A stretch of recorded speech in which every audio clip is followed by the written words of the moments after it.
Welcome to the Memoir Network's 3 Motivational Reasons to Write Your Memoir Masterclass. For those of you who don't know me, I'm Denise Ledoux. I am a teacher, a writer, and the founder of the Memoir Network.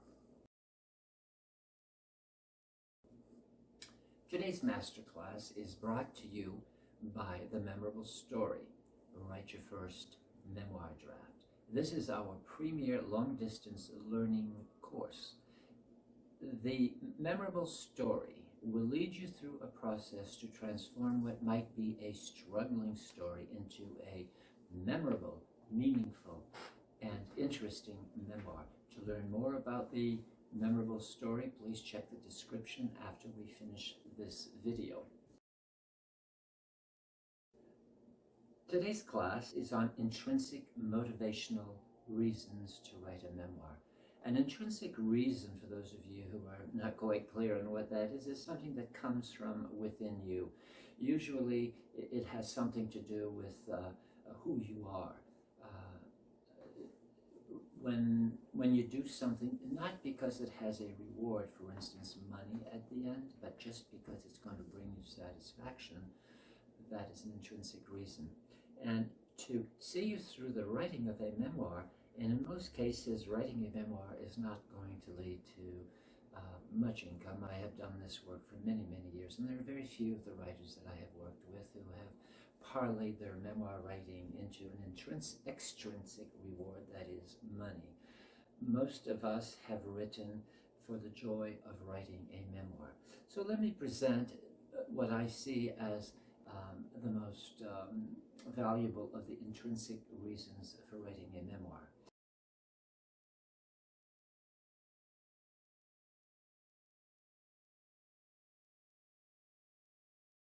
The first one is to do the equivalent of establishing a memorial to your life in the city park of your memory. We think of our city parks and there's a statue to somebody, someone, something, and you are doing something similar to that when you are writing a memoir. An example of that was a memoir called The Journey of My Life from Locust Grove to Harlem. It is the story of Willie Lothar, written by him and his wife, Hasty Lothar. Mr. Lothar was one of those African Americans who went up from North Carolina to Harlem, and there in Harlem he learned to be a barber, and very carefully, very assiduously worked his way from renting a chair in a barbershop to owning his own barbershop. Then he owned a second barbershop, and then he owned a number of apartment buildings, and finally ended up a man of some substance, of some comfort. And he wrote his book in an attempt to just simply talk about his life. And as an African American, he wanted to be an example for other African American men and women. Another example of intrinsic motivation was Charles Ledbetter, who wrote the book In the Land of the Midnight Sun. This is a story about a summer that he spent in Alaska. In fact, Mr. Ledbetter has written 4 books about the 4 summers of his college career. So his intrinsic motivation was just to show what it was like to be young, to be traveling, to be having fun in his life.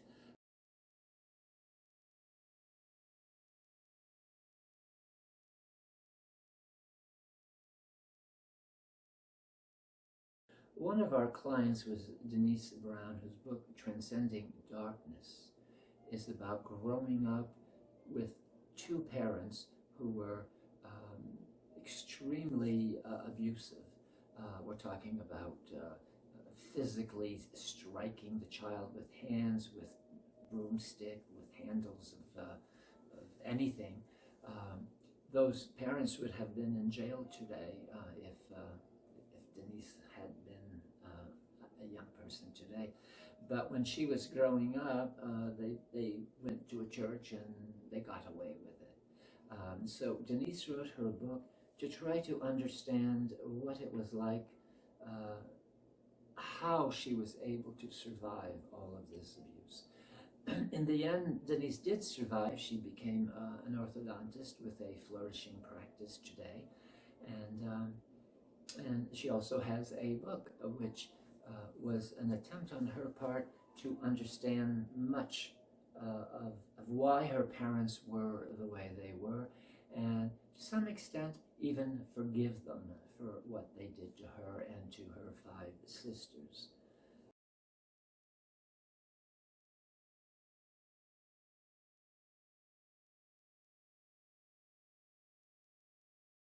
In Shadows and Light, Susan Yarbrough wrote about her family, explored her family, her roots, and then explored her adulthood, and tried to understand what it was in her, about her, that led her to have multiple relationships.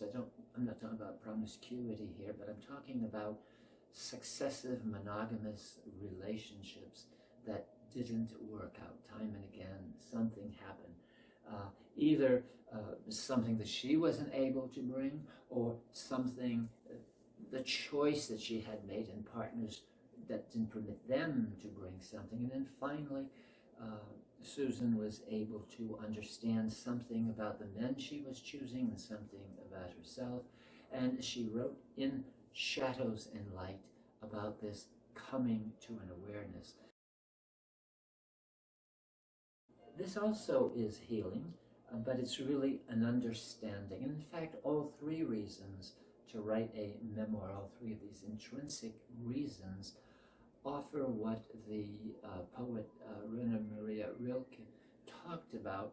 He called poetry, and I think the same thing can be applied to memoir, that it is a momentary order. Many people will say to me, people I have coached, people that have come to workshops will say to me, this is an awful lot like therapy. It's a lot cheaper, and in the end, you have a book. So by writing about your life, you create an order in what was inchoate, what was disparate, what was unorganized. And then finally, at one point, because you have been writing this for a year, for 2 years, for 3 years, finally you have some sense of what it was that you had lived in your life. I hope that this has been a helpful masterclass for you, and I encourage you to go to the description and to look up The Memorable Story, write your first memoir draft. And I want to wish you all a happy and productive writing period. Remember, inch by inch, it's hard. Yard by yard, it's hard.